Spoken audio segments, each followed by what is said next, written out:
eu fiz movimento estudantil na graduação, eu participei, né? Eu conheci, andei muito pela universidade. Apenas 11% das mães pós-graduandas conseguem cumprir seus prazos. Ela falou, o feminismo ele não está em você se adaptar a essa lógica patriarcal. Meninas nas Ciências. Oi, gente, estamos hoje com mais um Meninas nas Ciências e hoje a gente vai conhecer um pouquinho da história da Flávia Calé da Silva. Obrigado, Flávia, por aceitar o convite e se apresenta brevemente para a gente, por favor. Olá, boa tarde, eu me chamo Flávia Calé, eu sou historiadora formada pela UFRJ, mestra em História Econômica pela FEFELESH, né, na USP, e também doutoranda lá no mesmo programa de História Econômica. Eu presidi a Associação Nacional de Pós-Graduandos e, enfim, sou mãe de 2 crianças lindas e é isso. E eu queria começar, né, a nossa entrevista perguntando como que era a Flávia quando criança, né? O que a Flávia criança queria ser quando crescesse? Essa é uma pergunta interessante, né? Porque, não sei, eu não consigo me lembrar bem o que eu imaginava, né? Como possibilidade.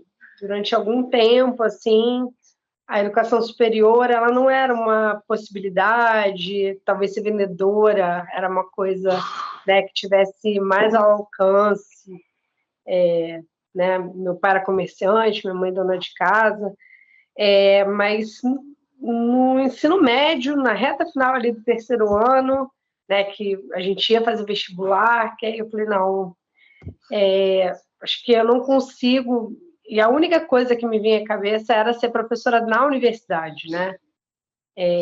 Poder ter o estudo como uma coisa para a vida inteira. Então, eu decidi, eu estava em dúvida entre biologia e história, e aí eu fiz história, mas isso foi uma coisa mais assim da juventude, chegando numa fase de juventude, né? Não tinha nada muito maduro até a adolescência, assim. E aí você realizou, né, sua graduação em História pela Universidade Federal do Rio de Janeiro. Eu queria que você contasse um pouquinho como foi esse processo de escolha do curso. Você falou que estava em dúvida entre Biologia e História, e no final, por que História? Eu acho que por causa do meu professor, assim, que eu acho que foi determinante, né? As discussões da aula de História acabaram sendo decisivas, né? Porque eu comecei a adquirir algum pensamento mais crítico no meu 3º ano, ali no ensino médio, mas especialmente no 3º ano por causa de alguns professores, né? Então, pela primeira vez, eu li uma revista que falava sobre o MST, né? Que dava uma outra perspectiva que não aquela do senso comum, da grande mídia. Meus pais não tinham, meu pai, né, chegou a iniciar um curso superior, mas a minha mãe estudou até o ensino fundamental, então eu também não tinha assim uma família de pessoas que eram leitoras, que eram, sabe, leitoras assíduas, né?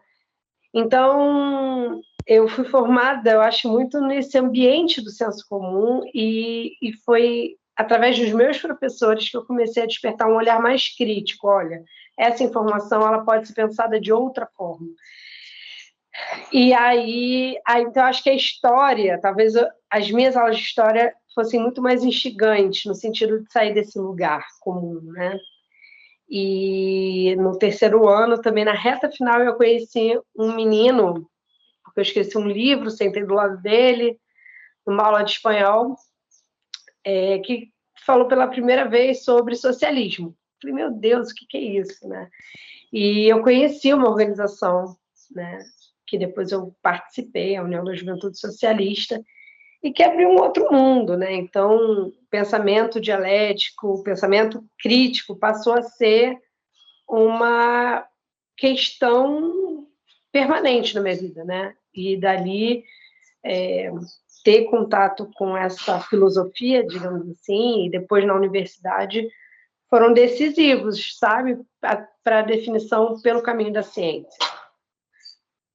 E aí, eu queria saber de você como é que você vê, né, os cursos de humanas, como de história, em relação à presença feminina. Você vê alguma mudança em relação à equidade de gênero nesses cursos nos últimos anos?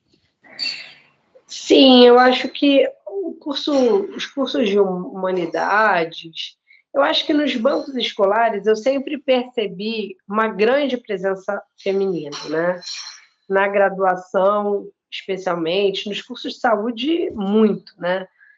Mas nas humanidades também, uma presença muito grande de mulheres. O que a gente tem dificuldade de ver é na gradação, né? Nas escalas da carreira, é que isso vai diminuindo, né? Nas esferas de gestão da universidade, de direção, de coordenação, você vê que isso vai diminuindo assim um pouco, né? Mas na graduação era uma presença grande. Mesmo, né, eu fiz movimento estudantil na graduação, eu participei, né? Eu conheci, andei muito pela universidade. E aí, onde que a discrepância acontecia? Letras, por exemplo, era uma coisa majoritariamente esmagadora, maioria de mulheres, mas aí você atravessava a rua, ia para o prédio de engenharia e era um deserto de mulheres, né? Eu acho que essa imagem ela foi mudando também ao longo dos anos 2000, assim, né? Porque a universidade, com a expansão, com o Reúne, acabou se democratizando, então democratizou do ponto de vista da cor, né? De ter mais pessoas negras. Hoje a gente tem a cota, né? Dados positivos para comemorar nesse sentido. Eu acho que a reserva de vagas para estudante de escola pública, né? O Enem, foram instrumentos que acabaram modificando esse perfil da universidade. E eu acho que a presença de mulheres na graduação hoje ela é muito grande. Eu acho até que na estatística ela é majoritária. Mas você tem alguns cursos que essa discrepância ainda acontece, né? Verdade.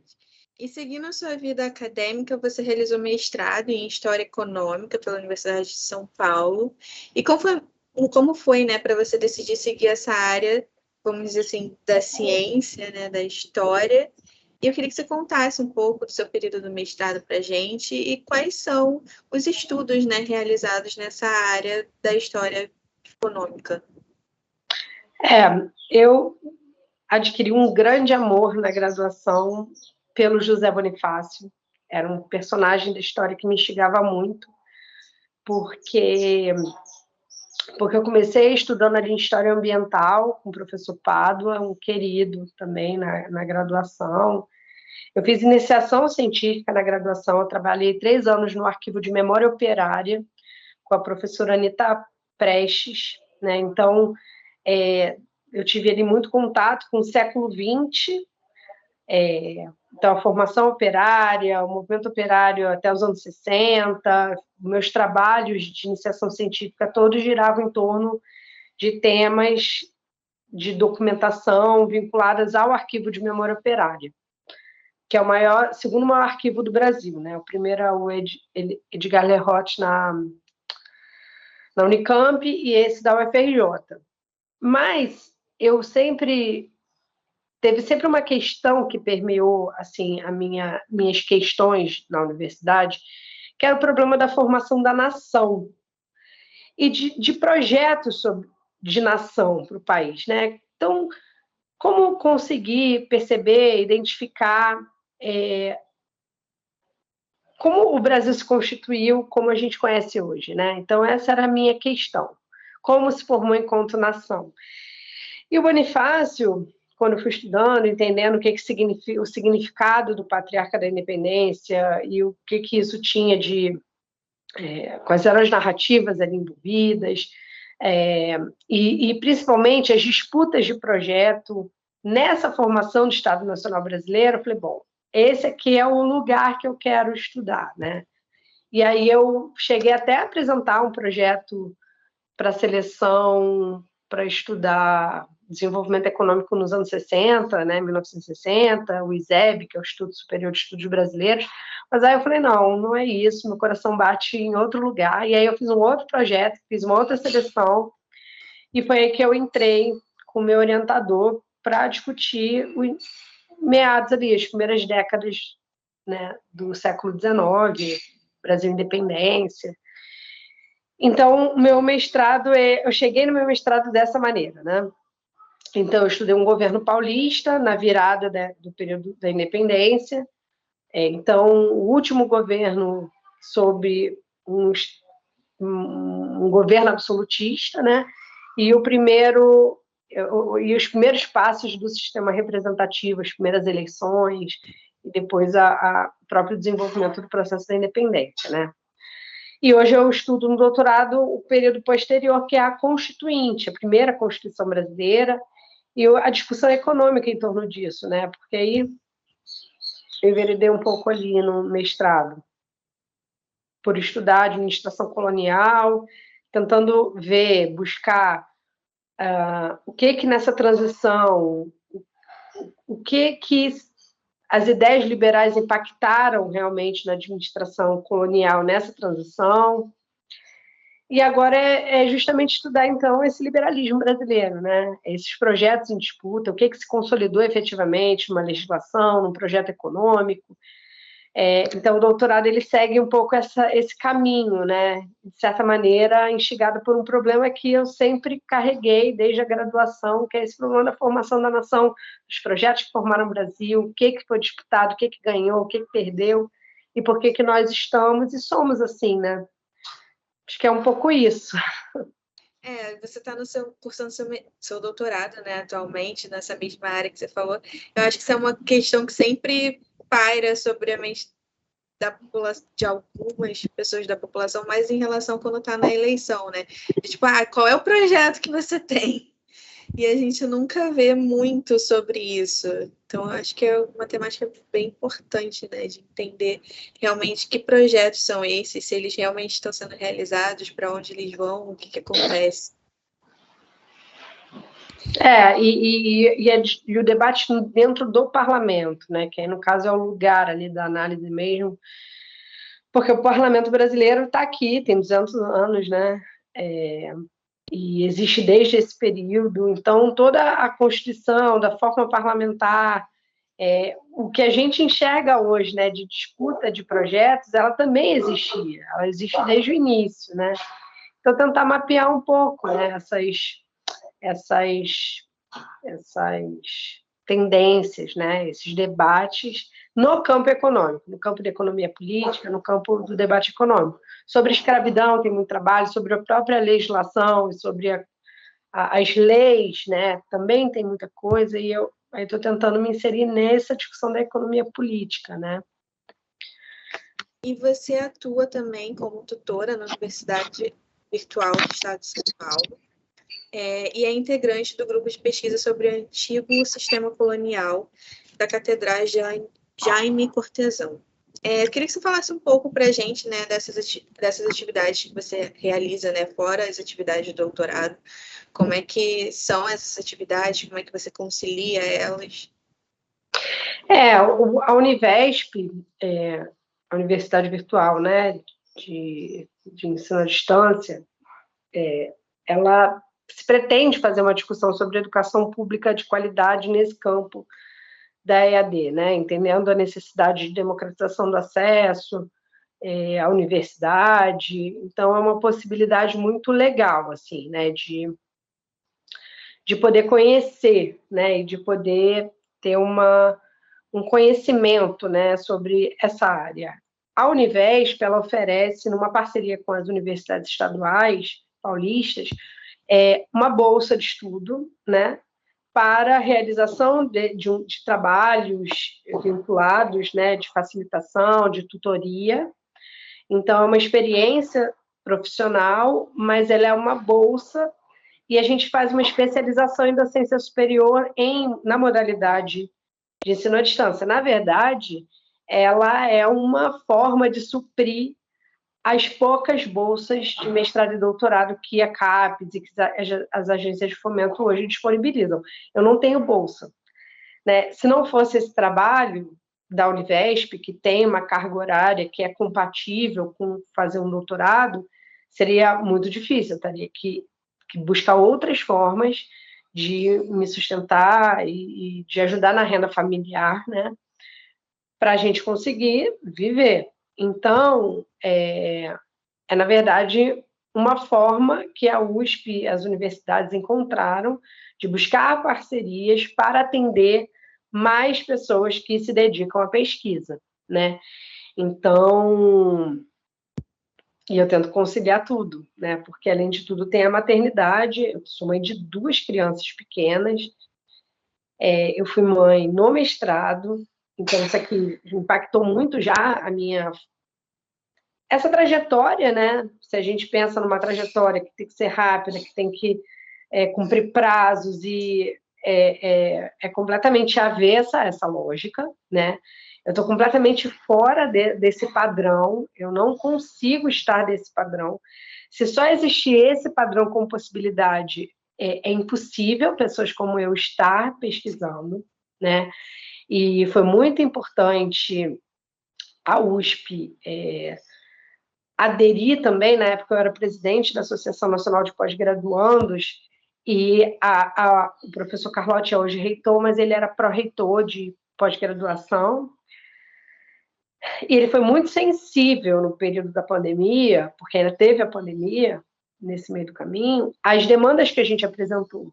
Então, a USP foi a primeira universidade a prorrogar prazos, a fazer prorrogação de prazo para mães e pais, a construir um conjunto de políticas públicas, né, de políticas na universidade, como é o caso do edital Pai-Mãe, né, que tem o pai, que é a iniciação à docência, e a gente fez uma modalidade pai-mãe, porque é uma carga horária menor, é bolsa para todas as mães que se inscrevem, têm acesso à bolsa. Então, também a gente foi percebendo a vulnerabilidade das mulheres mães, das mulheres mães negras, essa intersecção de gênero e raça, ela tem um impacto concreto na vida das pesquisadoras, impactam de forma diferente, e a universidade precisa olhar para isso, né?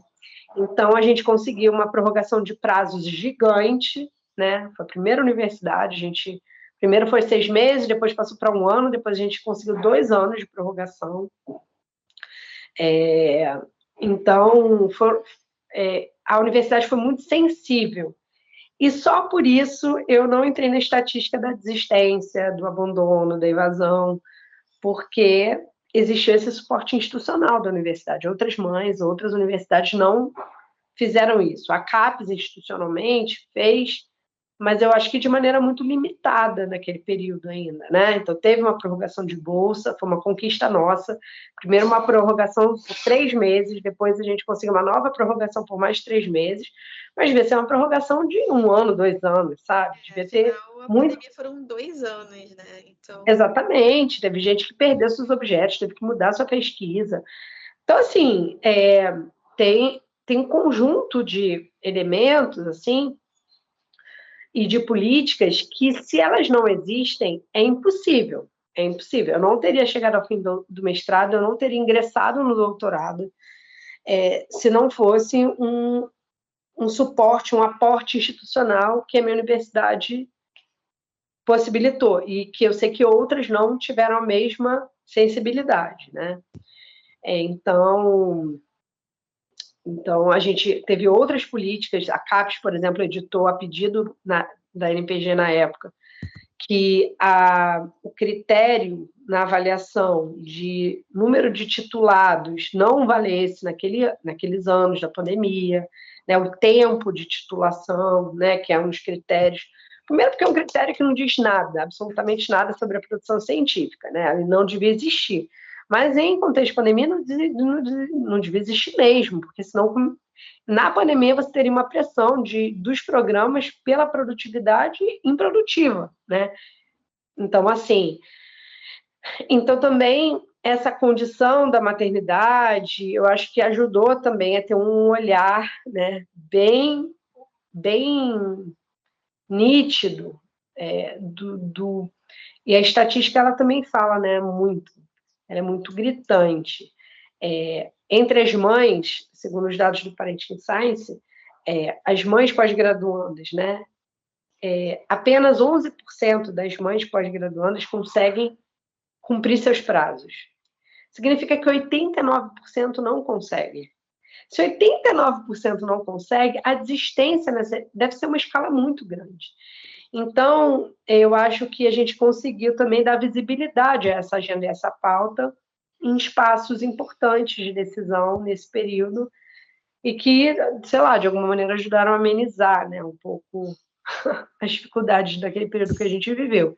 Isso tudo no mestrado, né? Então, no doutorado, eu estou tendo um pouco mais tranquilidade, porque agora eu tenho uma bolsa, eu tenho um trabalho, eu tenho 2 filhos na creche, agora são 3h30, a gente está conversando aqui tranquilamente, porque eles estão na creche, porque se eles estivessem em casa eu não conseguiria, né? Não conseguiria fazer absolutamente nada. Então, também o fato de eu ter conseguido vaga na creche é um fator importante, né? A creche integral. Então, agora eu tenho condições, digamos assim, objetivas de retomar o meu doutorado, porque agora eu estou numa retomada, efetivamente, desde o início de fevereiro, desde que as crianças foram para a creche, eu tive uma retomada do meu doutorado. E vamos lá. E você citou, né, pra gente que você foi presidente da Associação Nacional de Pós-Graduandos ali no período de 2018 a 2022. Foi justamente esse período crítico que a gente estava falando, né, que foi a faixa ali da pandemia. Você já falou um pouquinho de como foi essa experiência, mas eu queria que você relatasse mais sobre realmente, tipo, essa questão de estar como presidente nessa associação nesse momento, né? Uhum. Foi um super desafio, né? E, para ser assim, muito sincera, eu só consegui manter minha atividade acadêmica no ritmo que deu, com mãe de uma criança depois de grávida de outra. Eu amamento 2 crianças ainda até hoje, em contexto de pandemia, de isolamento, por causa da própria pandemia. Porque o trabalho remoto do Congresso Nacional, do Parlamento, tudo foi para o remoto. É como se o mundo tivesse funcionando na mesma frequência que a minha. Porque, de certa maneira, eu já estava cada vez mais num espaço privado, cada vez mais confinada pela maternidade, pelas condições. Eu conseguia viajar, eu ia para Brasília, eu ia nas universidades com a minha filha, eu viajava muito com ela, mas numa situação de segunda gestação e de segundo bebê, seria completamente impossível. Só foi possível porque o movimento de pós-graduandos, a gente conseguiu se adaptar ao trabalho remoto, à organização, a gente fez assembleias, a gente fez atuação, pressão, mobilização virtual. E a comunidade científica também funcionou muito virtualmente. E o parlamento também funcionou virtualmente, as universidades funcionam. Então, tudo entrou numa frequência que era a frequência que eu estava vivendo. Então, contraditoriamente, só foi possível presidir uma instituição e dar conta disso por causa do contexto do trabalho remoto.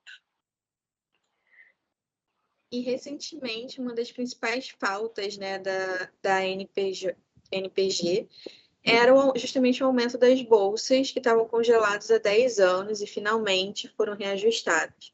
Como foi esse momento, né, de reconhecimento e valorização dos pós-graduandos como cientistas, né, de ter essa, vamos dizer assim, veracidade de aumentarem as bolsas depois desse período tão longo? E, na sua opinião, quais são as próximas pautas, né, que ainda precisam ser conquistadas? Eu acho, primeiro, né, o fato do Lula ter se disposto a fazer o reajuste no mês de fevereiro, antes do Carnaval, eu acho que foi fruto desses anos de luta que a gente fez, porque a NPG, no início, eu me lembro que a gente falava sozinho sobre o reajuste das bolsas. E eu acho que nesse período de resistência a Bolsonaro, a gente conseguiu, e de união da comunidade científica em defesa da ciência, a gente conseguiu unificar um discurso na comunidade científica de que o reajuste das bolsas ele não é uma pauta corporativa. Ela diz respeito a como a ciência é enxergada sobre os investimentos na ciência, sobre a valorização do pesquisador. Então, e é isso, na comunidade científica tem vários professores que estão vendo seus doutorandos, seus mestrandos, mestrando que não vai para o doutorado, é o doutorando que está saindo do Brasil, né? E isso estava assustando todo mundo. Então, na transição de governo, né, onde se estabeleceu as prioridades, nós não falamos sozinhos. Todo mundo apontou isso como uma prioridade. Então, acho que essa foi uma vitória desse ciclo da resistência, né, desses anos que a gente construiu essa pauta política. E acho que os 40% de reajuste, ela é uma reparação, porque são 75% de defasagem. A defasagem ela é muito maior, é quase o dobro. Então, eu acho que o primeiro desafio é, sem dúvida, construir um escalonamento nos próximos anos, de preferência no ano que vem, aumentar os 40%, 35% que faltam, né? Se não der, precisa ter um escalonamento. É 20%, depois 15%, tem que ter data para isso acontecer. Não pode esperar mais 10 anos para ter um reajuste, sabe? E mais um ciclo de desvalorização. Então, acho que essa é uma primeira coisa. Uma segunda, ontem eu estava na reunião do Conselho Técnico Científico da CAPES e o professor Laerte anunciou lá, né, que o sistema já tem 5.000 bolsas a mais, né? Então foram incrementadas 5.000 bolsas, mas a demanda é de 10.000, quase, entende? A demanda, na verdade, ela é muito maior. Então, assim, eu acho que a gente deveria ter como agenda política e uma pauta que é a universalização da bolsa para quem é doutorando, dedicação exclusiva. Todo doutorando tem que ter uma bolsa, entende? Todo mundo que está na pesquisa em dedicação exclusiva precisa ter financiamento público. Então, isso aqui, porque senão quem faz ciência no Brasil? Quem pode ser sustentado por alguém. Porque existe essa exigência, né, de que a gente seja dedicação exclusiva. Então, como é que a gente se mantém sendo dedicação exclusiva sem nenhum recurso? Exatamente. Não tem nem como chegar na universidade sem algum recurso. Exatamente. Então, tem quem? Tem a pessoa que tem a bolsa, mas a bolsa é pouca, e tem aqueles que não têm bolsa. Então, isso já não pode existir. Então, acho que a universalização para o doutorando, que é quem escolheu a carreira científica, tem que ter. No mestrado, para mim, assim, todo doutorando tinha que ter bolsa. No mestrado, todo mundo que tem dedicação exclusiva tem que ter bolsa, porque é isso, né? Tem um cara que é concursado, está fazendo mestrado para progredir na carreira, para ganhar mais, ok, você não precisa de bolsa. Né? Mas quem é dedicação exclusiva, que vai seguir a carreira científica, a gente tem que ter algum mecanismo de mapear e financiar essa pessoa. Tem que ter direito. A gente tem que ter direito a férias, a gente tem que ter direito à 13ª bolsa, a gente tem que ter direito à previdência, né? Quer dizer, a gente tem um trabalho, um curso que não conta na previdência, não conta para aposentadoria. Então, o que a gente faz com esses quase 10 anos que a gente fica estudando a mais, né? Quem começou lá na iniciação científica. Então, precisa. Com certeza. Porque, por exemplo, se eu for contar, já são quase 14 anos. E aí, como é que fica? Exatamente. Como é que fica? Exatamente. Então, assim, tem que ter a licença maternidade, tem que ter licença paternidade, e eu acho que a questão da parentalidade, do reconhecimento do pai, ainda que seja um traste, né? Acho que cada vez tem mais pais dispostos a exercer a paternidade. Isso precisa ser estimulado na sociedade. Acho que a gente tem uma geração, uma nova geração, muito melhor do que foram as outras. Mas a licença parental significa que nós, mulheres, não entramos no mercado de trabalho em situação de desigualdade. Porque se eu vou procurar um emprego e eu sou uma mulher, em algum momento eu vou ter um filho, em algum momento eu vou precisar tirar licença maternidade. Só que se o homem também, não tem mais diferenciação. entende? Ninguém vai discriminar a gente por causa da licença maternidade. Então, eu acho que isso é questão de equidade. Não basta decretar que vai ter salários iguais. Você tem que criar mecanismos reais na sociedade para valer, para que esse trabalho seja equilibrado. Isso significa valorizar o trabalho reprodutivo. Então, a gente recebe, as mulheres precisam receber um salário para ficar em casa amamentando, cuidando dos filhos nos primeiros 6 meses. Tem que ter políticas, né? Então, acho que os pós-graduandos carecem muito disso ainda, né? Acho que a gente carece muito de ser reconhecido como profissionais. Eu acho que essa é a questão central. É o eterno que a gente escuta dos familiares de todo mundo. Ah, você é um eterno estudante, você não vai trabalhar? Não, mas eu tô trabalhando. Inclusive, eu não tenho um horário certo de, tipo, eu vou trabalhar 8 horas por dia. Isso. E aí você está vulnerável a todo tipo de assédio, de exploração, porque não tem nada que regulamente a hora que eu tenho que trabalhar. Exatamente. E atualmente, né, você está como integrante do Conselho Técnico Científico da CAPES, no projeto Sou Ciência, Centro de Estudo, Sociedade, Universidade e Ciência da Unifesp. Eu queria que você falasse um pouco, né, de como é ser integrante desse conselho, levando em conta todas essas pautas, de como é estar diretamente, né, ali dentro de um órgão que é importante justamente para resolver essas questões. O Conselho Técnico Científico da CAPES, o CTC, ele discute, né, as principais agendas da pós-graduação. Então, o debate do Plano Nacional de Pós-Graduação, ele passa pelo CTC, porque ali se reúnem os coordenadores das áreas, né, os colégios, né, de humanidades, das ciências da vida, das exatas. Então, as áreas de conhecimento eles se encontram para discutir avaliação institucional, principalmente, né, a pauta principal é a avaliação.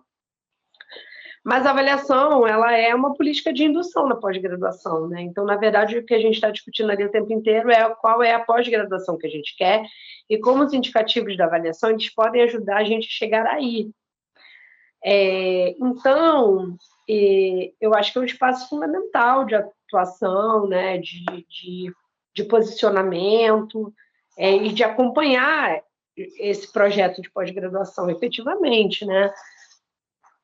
Então, ontem, as reuniões dessa semana discutiram fundamentalmente a ficha de avaliação, da próxima avaliação. Então, assim, quais são os indicadores?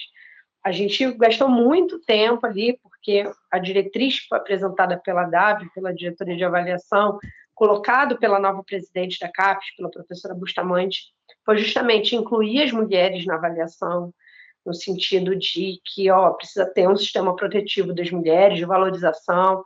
Então, boa parte do CTC foi discutindo isso, entendeu? Como que a gente vai incluir a produção acadêmica das mulheres sem penalizar as mulheres pela licença maternidade, pela baixa de produtividade que a gente naturalmente tem nesse período.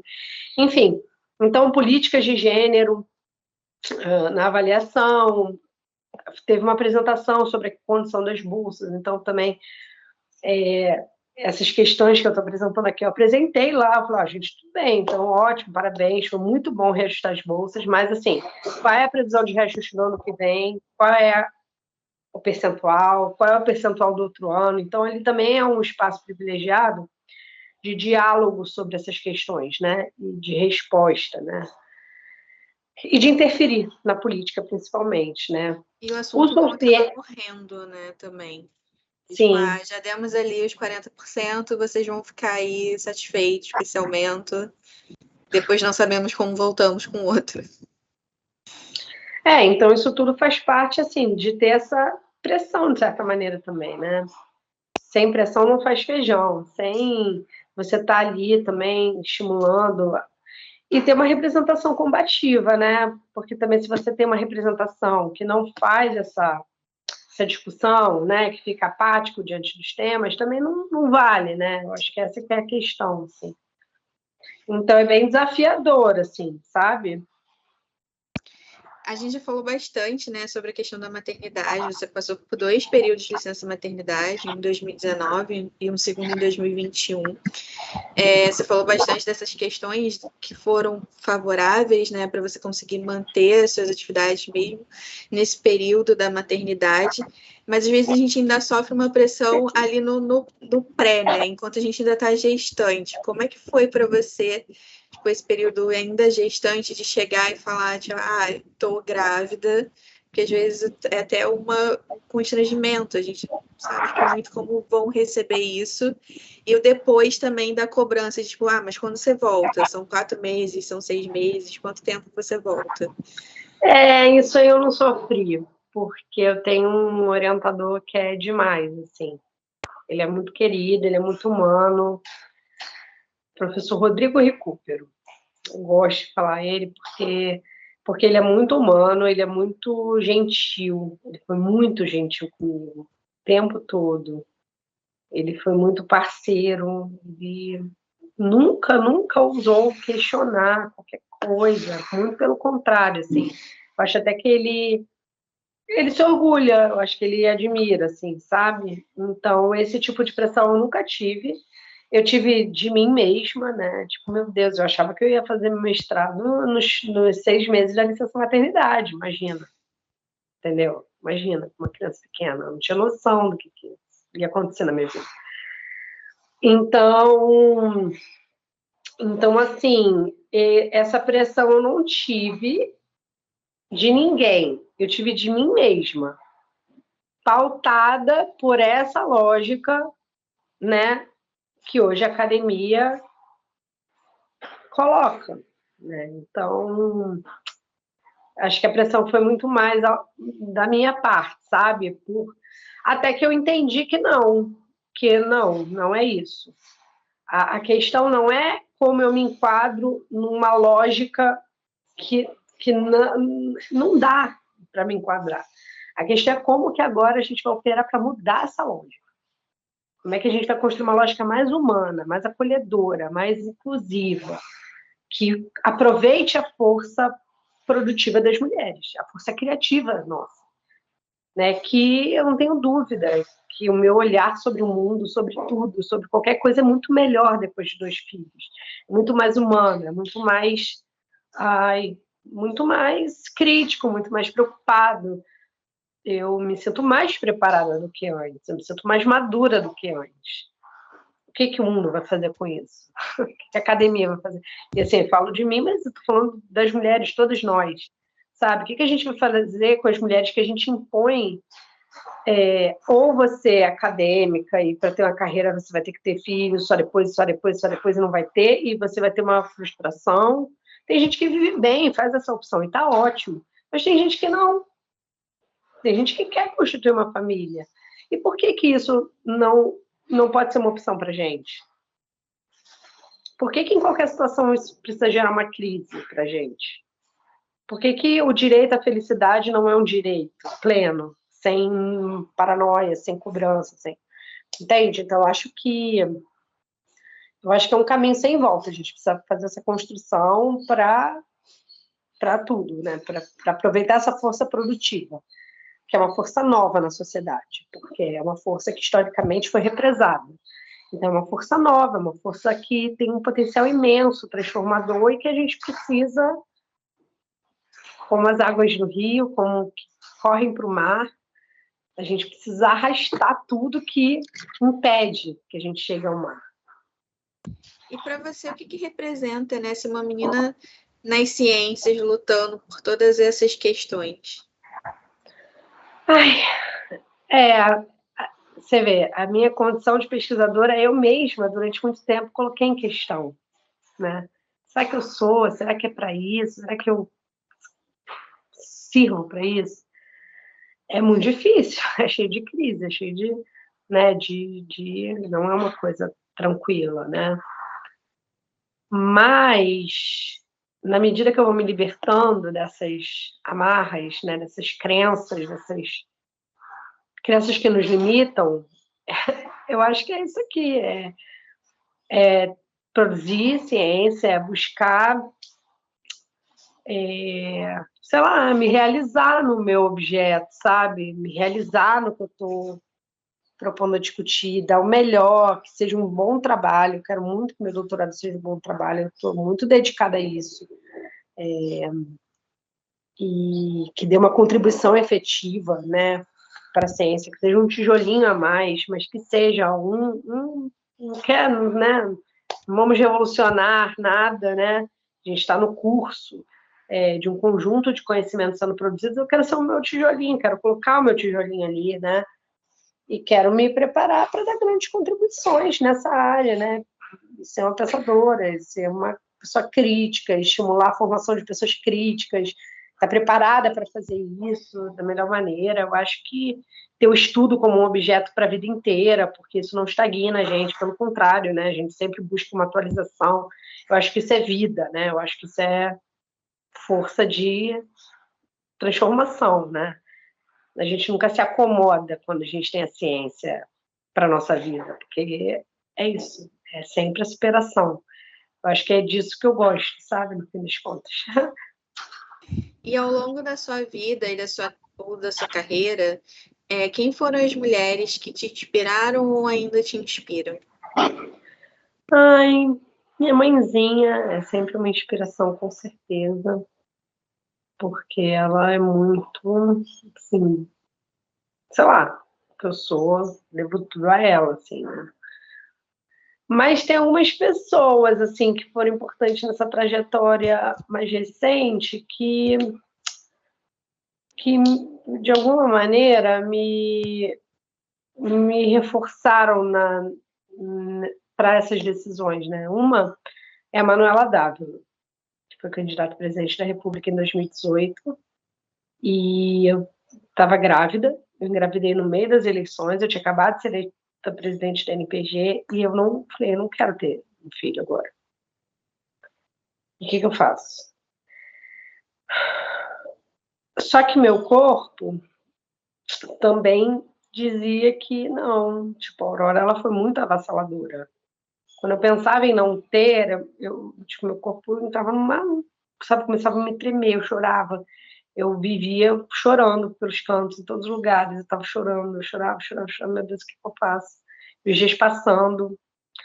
E aí a Manuela, eu vi aquela mulher rodando o Brasil com a Laura em 2 anos. E eu falei assim, caralho, que força, né? E ela pautando isso. O espaço público ele precisa ser acolhedora para as mães, para as crianças. Ela ia para uma agenda, ela viajava para uma agenda, ela sempre tinha um momento que ela tinha que almoçar e ir para o parque com a Laura. E a nossa vida é exatamente isso, né? Então, eu falei, não, cara, isso aqui precisa estar na ordem do dia, na pauta pública, e aquilo foi uma força de, caralho, tudo bem, eu vou ter. Vou encarar isso como um desafio. Eu encarei aquilo como um desafio, né? Da maneira como ela pautava isso. E então ela foi uma inspiração muito importante. E uma outra foi uma professora que eu amo da USP, que é a Mônica Dantas, que falou assim para mim quando eu estava com 4 meses. Eu falei, nossa, super frustrada porque eu estava com 4 meses, a minha filha nascida e eu não consegui fazer nada. Ela falou assim, aí foi ela que me disse. Ela falou, o feminismo ele não está em você se adaptar a essa lógica patriarcal. Está justamente no inverso, inverter essa lógica. Você não vai caber nessa lógica. Você vai se frustrar. Não, esse não é para você. O que a gente precisa fazer é subverter isso. E ela que me falei, nossa, é isso mesmo. Ela falou, olha, seus colegas, quem não pediu prazo? Quem tem filho? Os seus quase todo mundo lá é homem, né? Quem que não usou prazo? Por que você tá assim, pediu um prazo? Foda-se o prazo. Pede essa porra desse prazo. Pede quantos prazos você puder pedir. Então, aquilo ali para mim foi um chacoalhadão, assim, foi muito decisivo para não pirar, não sucumbir, não, entendeu? Ficar pirando, literalmente. E foi lindo. E acho que elas são importantes, assim, objetivamente, né, nessa trajetória acadêmica e nas decisões que eu tomei nesses últimos anos. Assim. Se você pudesse encontrar a Flávia do passado entrando numa máquina do tempo, como é que você acha? O que você diria, né, para ela? conselho você daria para ela? Ai, vai, não tenha medo de nada, só vai. Eu acho que eu sempre fui um pouco destemida e eu acho que eu fiz todas as opções que eu devia ter feito, assim. E quando você pensa na Flávia do futuro, como é que você acha que ela vai estar? Ai, eu pretendo estar na universidade pública, produzindo muito e dando muita aula, tendo muito aluno, estimulando muito pensamento crítico. É isso que eu quero. Eu não penso outra coisa, sabe? E agora eu vou fazer as nossas rapidinhas, eu vou falar algumas palavras e eu queria que você dissesse para mim, né, em uma única palavra ou frase, o que eu disse significa para você. Começando por educação. Puta, cara, educação.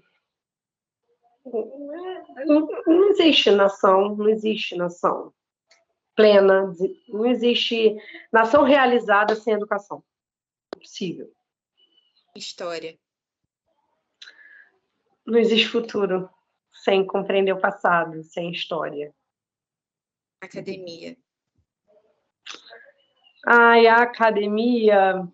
Ai, cara, eu acho que é um sentimento assim contraditório, né? Porque a academia se mostrou, não é tão rápido, né? Mas assim, foi muito importante. A comunidade científica, a academia é atuante, mas ela não pode ser castradora, sabe? Ela precisa ser um lugar de liberdade para o conhecimento e ela precisa também ser mais flexível, eu acho, talvez. Maternidade. Ai, é uma revolução maravilhosa. Meninas nas ciências. Putz, precisa ser igual futebol. Precisa ter um menino na ciência em todo canto. Cada canto do Brasil. Que nem tem em cada canto do Brasil uma menina e um menino jogando futebol. E para terminar, eu queria que você deixasse um recadinho, um conselho para essas futuras meninas que querem estar na ciência, na história ou em qualquer outro lugar que elas desejem atuar. Ai, a gente tem um clichê, né, no feminismo que é as mulheres devem estar onde elas quiserem. Isso não é um clichê, isso não é uma banalidade, né? Porque as expressões todas da sociedade, a gente vive paredes e tetos de vidro e a gente não vai enxergando como essas paredes, esses tetos vão nos moldando e não, vão nos condicionando e vão nos confinando.